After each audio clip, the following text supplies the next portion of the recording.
Okay, ladies and gentlemen, this is International Red Fashion Experience.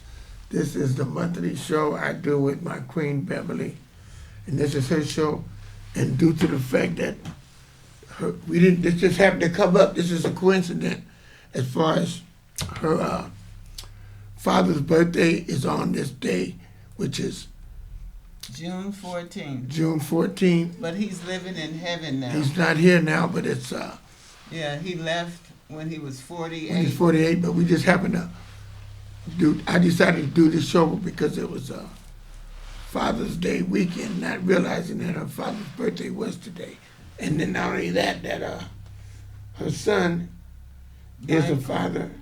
We want to honor fathers because her son's a father, and she had a good father, and I've had a good father, and I've been a fairly decent father, but you know how that goes. So we're not going to talk about me being a father. We're going to talk about these other fathers that have been really tremendously good fathers, to where today is a day to be honored, and they should be saluted because they were good fathers in reference to that. So we're going to start off with you, Beverly, on this beautiful Father's Day weekend, which is we're honoring fathers, and you had a great father. Your father was very encouraging to you. He encouraged you to go to college. He always spoke highly and gave you a word of wisdom and gave you strength, so you didn't feel bad next to your sisters that thought they were something, and you ended up being something. Yeah, well, my father told me, he says, Beverly, don't let that get you down, that people are calling you Blackie Mo, Fatso, Ugmo. He said, because you were very smart. And when I was 17, he enhanced my life with the most career-enriching goals. And so now that I'm retired from the federal system, I was a clinical social worker, EEO manager, and a union steward. Because I have all that energy. Beautiful. And now that I'm retired, I get a good payment, but I don't want to say how much. Yeah, don't say that like that. That's good. That's wonderful that you that your father had a lot to do with that. My father, he was there for me. He was a good father. He was a good provider. He was there for us. He showed love. He showed us how to love, and that's why I don't understand some people in my family that don't know how to show love. They did not get that from my father or my mother, because my mother was a good, kind, loving person. She reminded me of you, Beverly, because even though your mother's name was Evelyn, just like my mother's name. Yes. I never met your mother, but you remind me of my mother in a lot of ways, because my mother didn't cuss. My mother didn't do nothing negative. She always took the high road about everything. And she that's where she reminded me of you. And my sister Patricia, she got Passionate ways. Patricia. Yeah, passionate Patricia got ways from her mother as well. But my father was an encourager, like your father was. He encouraged us to be the best we could be, and he always, told us, to make us feel like we were somebody. He never made us feel like we weren't, and always wanted us to, realize that we were something. We just, weren't ordinary, And my other sibling, she took habits from, like I said, my uncles and my aunties, that they should have been thinking more positive themselves, but I don't know where they got it from. That I can't figure out, because my father was like, he stood out by himself and as a leader. He was a leader just like I'm a leader. He was a leader as far as he led the way, as far as things he did. He didn't follow no one. He was always a leader in doing what he did and achieving things. Like when he had the bars in San Francisco, he had a cleaners. He just would go out and take chances and get these businesses and go out and do it, even though it wouldn't be other black people doing it. It wouldn't be other people doing it. His sisters or his brothers, they wouldn't do it. They were all negative. They just all worked for their money. Like, he would have the business and then they would go work for him. they would end up working in his bar or his establishment, you know. And then they would always want to fuss at him and fall out with him. But he would go right back around him and do for him and steady do for him, even though they would walk over him or mess over him. He would still be kind and be good to him, you know what I'm saying? Even though they would do that. Like his brother would try to hit on my mother. Come to find out, before they got married, my uncle was trying to get his wife, you know. But my mother made the wise choice to get with my father, which was the best choice, because my uncle wasn't no good. He never kept a wife because he was abusive and he had problems. But you couldn't see him. I didn't know it because I wanted to be like him, because he was tall and he was handsome. And he kept a nice blue car and dressed good.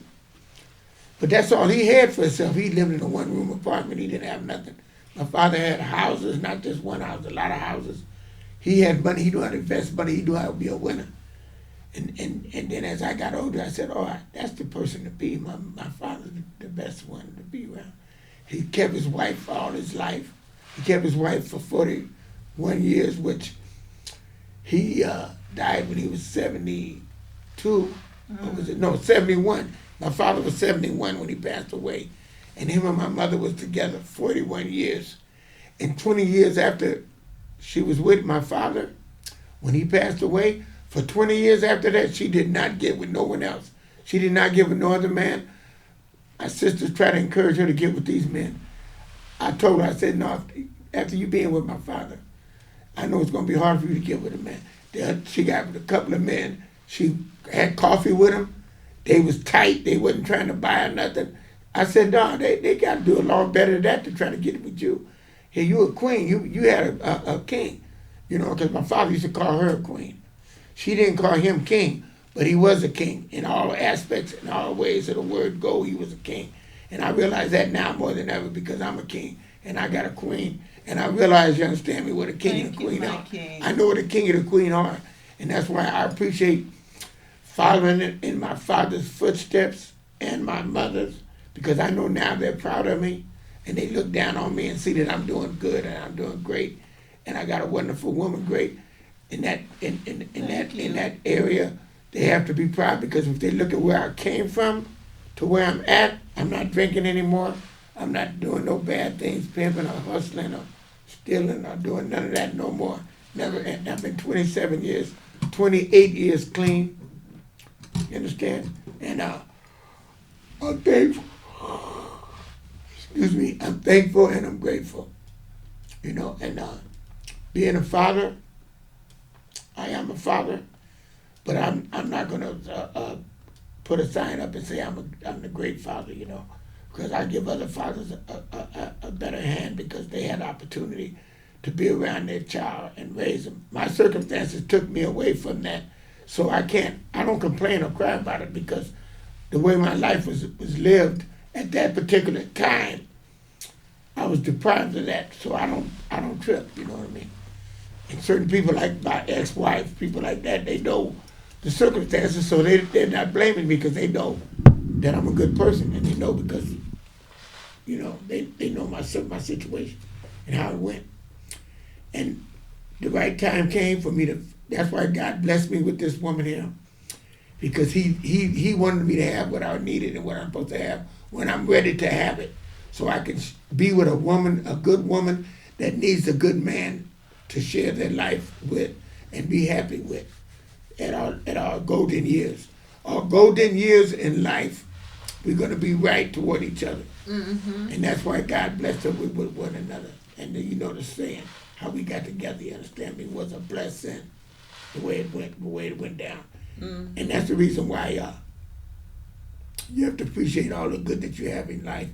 And all you fathers that have children, that you raise or that you're close to, and you're around them while they're young coming up, you be thankful and be grateful that you're able to do that, because that means so much, being around them when they're young, and when they get older they'll remember all that. And it's not the money you spend on them, it's the time you spend with them. Because I was spending money, but the money didn't mean nothing, because when it comes down to it, that's not important. The important thing is to spend time with them, walk them to school. You understand?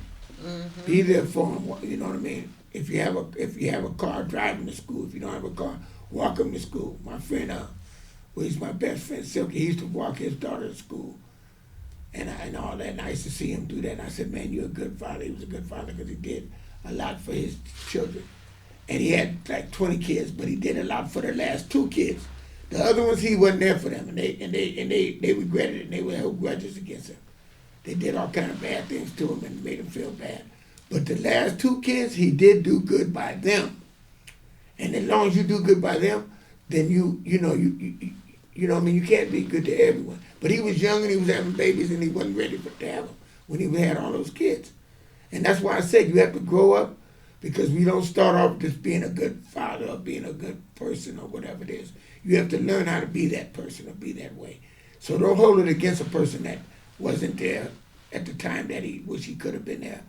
Just realize that he regrets all that and he's trying to be the best he could be now. And give him a second chance, because you got to look at it like this. He's got grandchildren and you're depriving them of knowing the wonderful man that he is now.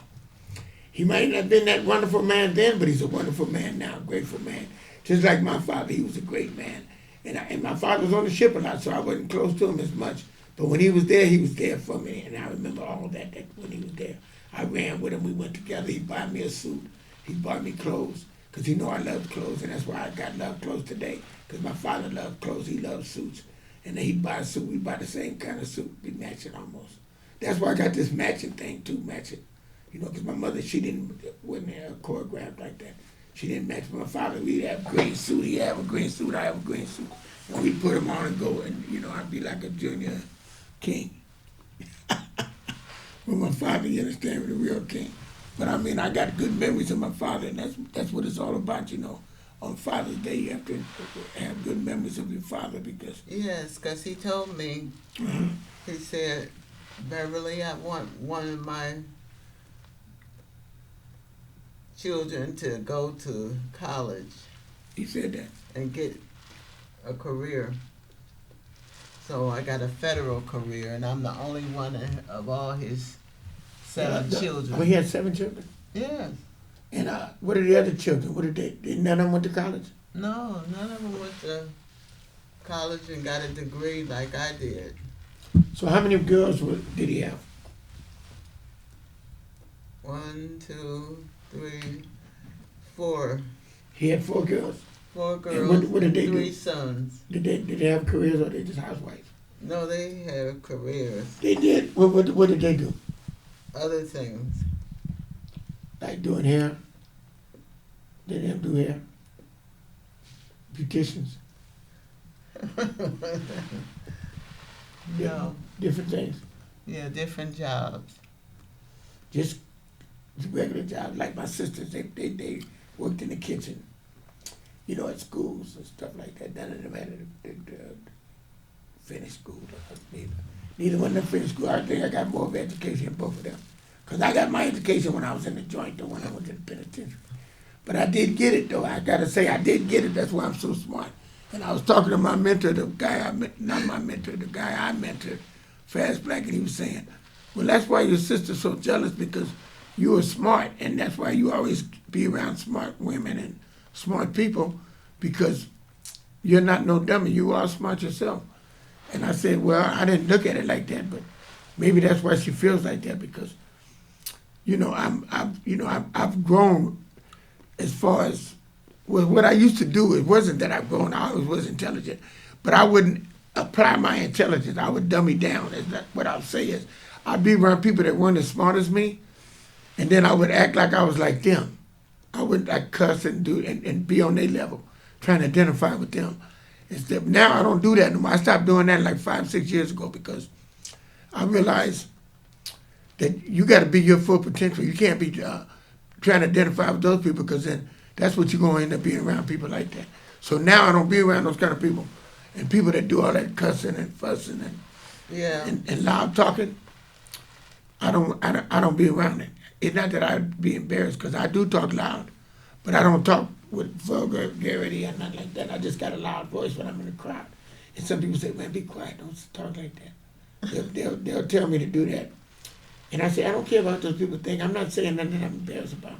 And I'll just be talking about certain things and they won't want me to say it around because they don't like to talk around other people who listen or whatever it is. But if that's their problem, I don't feel like that. You know, when I'm talking whatever. Because I'm not saying nothing, you know, that I know people got their ears open to hear because people do that anyway. People get in your conversation. Not only that, they get in your conversation. You'll be talking about something, say you're on the bus or you're somewhere in public transportation, and you're talking, they hear you talking, they're going to get in your conversation anyway. You talk about something and they know about it, they're going to say something. But I understand that so I don't trip when they get in the conversation. I had this one person, I'm on a public transportation, he's talking to me and the lady just happened to get in the conversation, he going to get, oh, there ain't nobody talking to you, and he went crazy. And I said, what's wrong with him? But I found out he had a problem. He was in the penitentiary for 18 years and he got out and he got an anger management problem. And I said to myself, I told a couple of my other friends, I said, man, that man was tripping. You know, I said, I'm going to be careful around him. So I'd be careful around people that do that because we were just talking and people are going to get in your conversation. You're in public. People, there's nothing wrong with that. But the way some people react to other people, it's just a shame. And that's why I'm fortunate and glad that I have a little intelligence. And I did study a little psychology when I was in the penitentiary. I studied a few things to understand human nature. And then I went to some group counseling to understand myself about, different, trying to be a better person at the time. Self-help books and all that. So I tried to help me be a better person. But the thing about it is, when you get around people that are not seeing things on your level and they don't want to, do what's right when it's just you and them, it's something they hate about you. And that's what the guy made a point to me yesterday when I was talking about my sister, the one that I don't get along with. When I said that she got mad at me, and it had nothing to do with my my lady or nothing. It had nothing to do with her because it was just me and her, and we were talking. I said, we want to talk about that.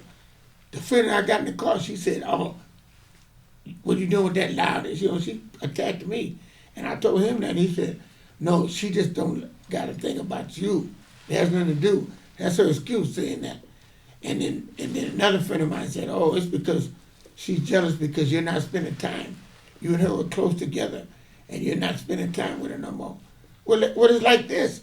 She was with her mate 10 years before I got a mate, and I was with her mate and them, and I went through all kind of stuff with her mate, things that I didn't approve of and didn't go, but I went along with it because I love her, and that's what you're supposed to do. She can't spend 2 minutes with my mate. So I look at it like this. She wants everything her way, but then nothing goes my way, so then I just can't deal with that. It's something you can't deal with. And she didn't learn this from her father because her father is the kind of person that got along with everybody. My father could be with what I call tramps, and then he could be around people that were kings.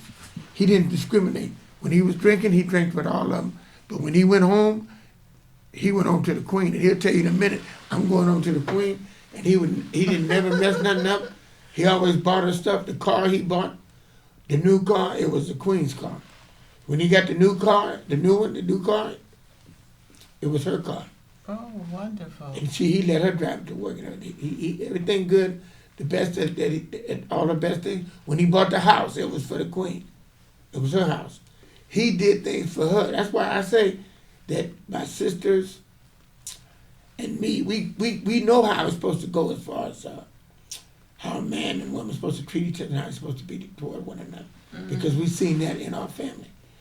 Like some people, you see they dysfunctional families and stuff because they didn't have that type of environment. I got a friend, and she was telling me about her mother was a biker and all that. She didn't have that kind of raising, so I can understand. And then they from like small towns, not from cities.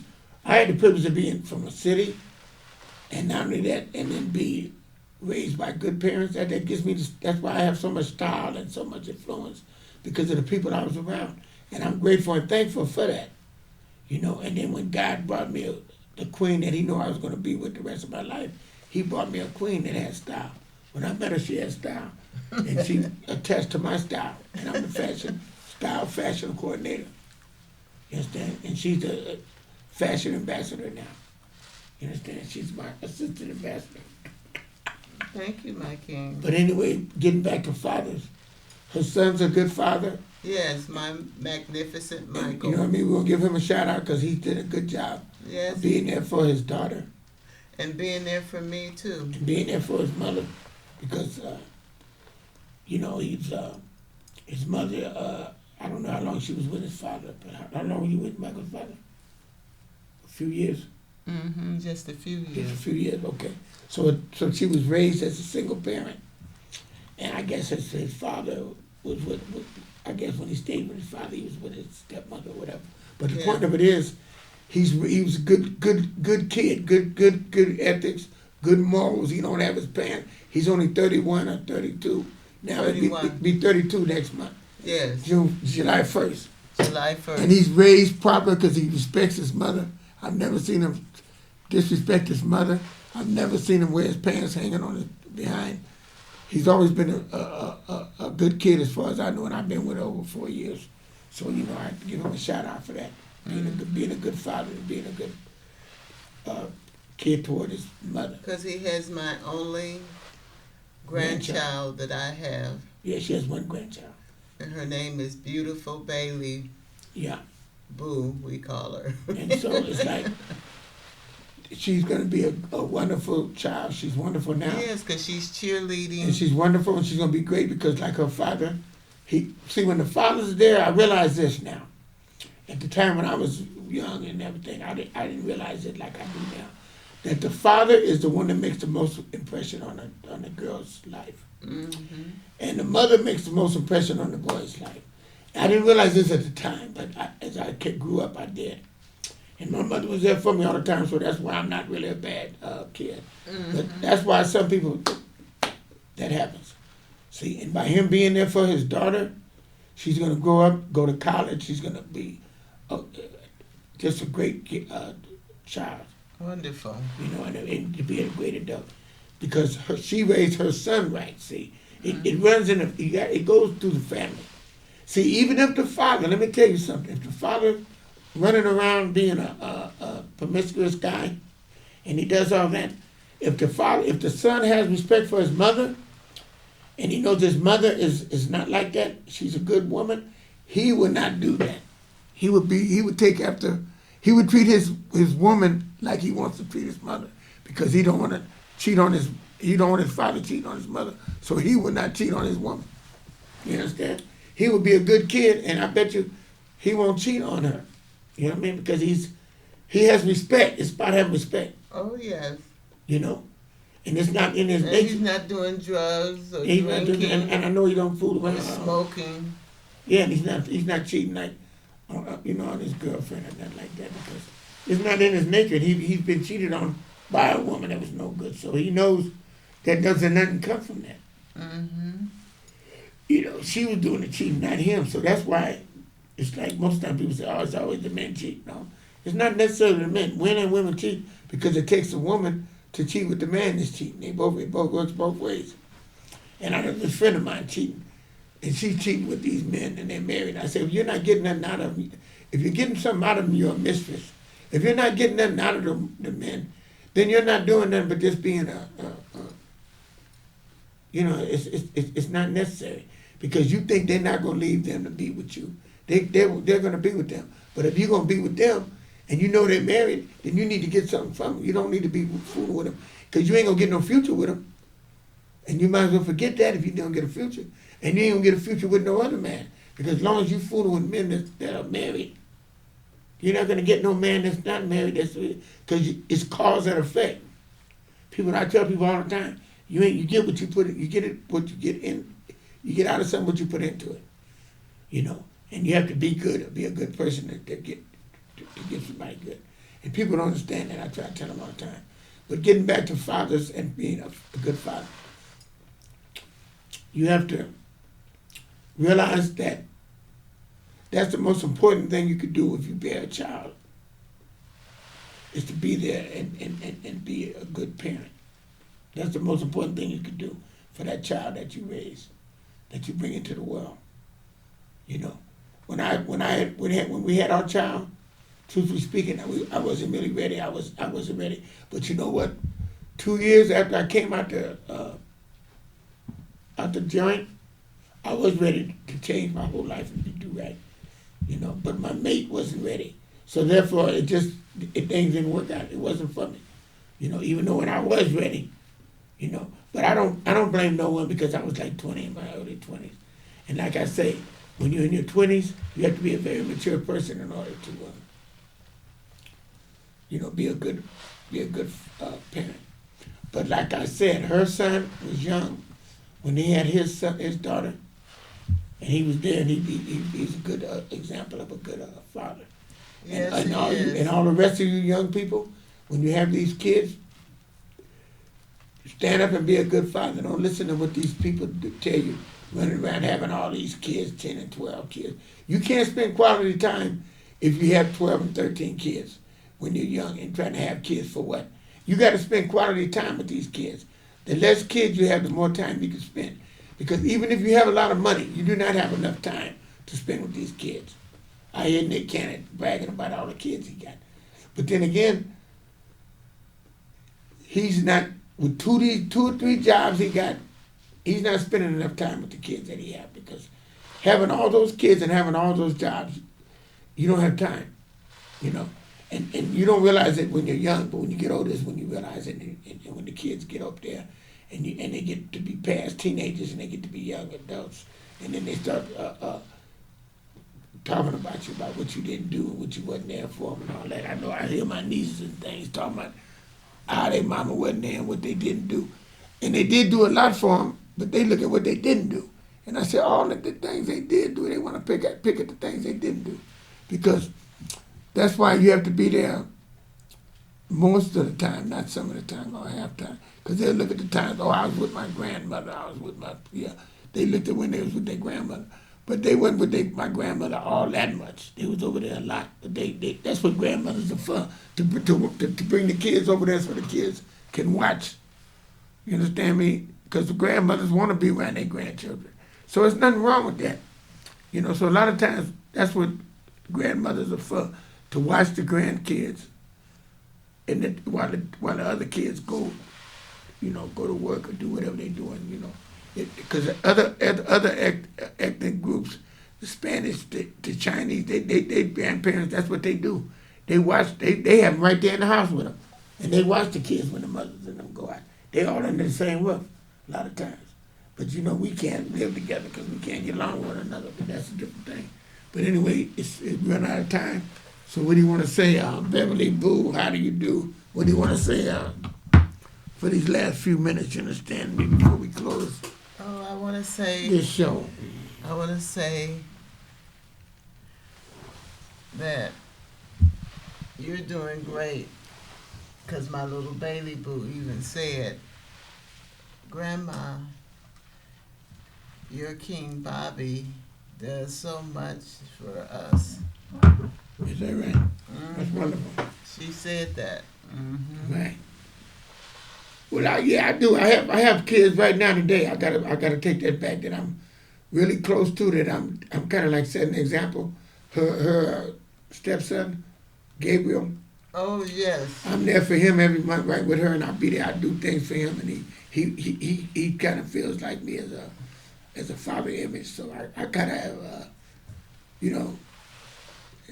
doing that now. You know what I'm saying? Now I'm being my best self, and I'm doing it now because it's the right thing to do, and that's what you have to do. You have to be good to people and set examples and teach people the way to go. If you know, you teach them how they're supposed to go. You know, that's how you're supposed to do. What else you want to say?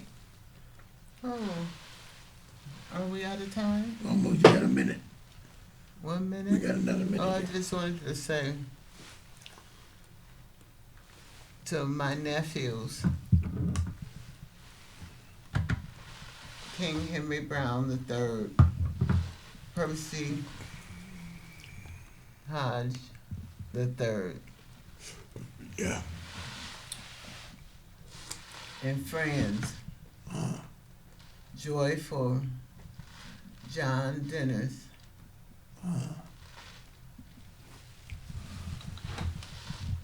And he's a father, and happy Father's Day to all you fathers. Mm-hmm. All right, thank you. You guys be good, and I will have another show next Tuesday. It'll be my regular show. I don't know what I'm talking about, but anyway, I'll see you next Tuesday, and have a great Father's Day weekend. And all you fathers, happy Father's Day.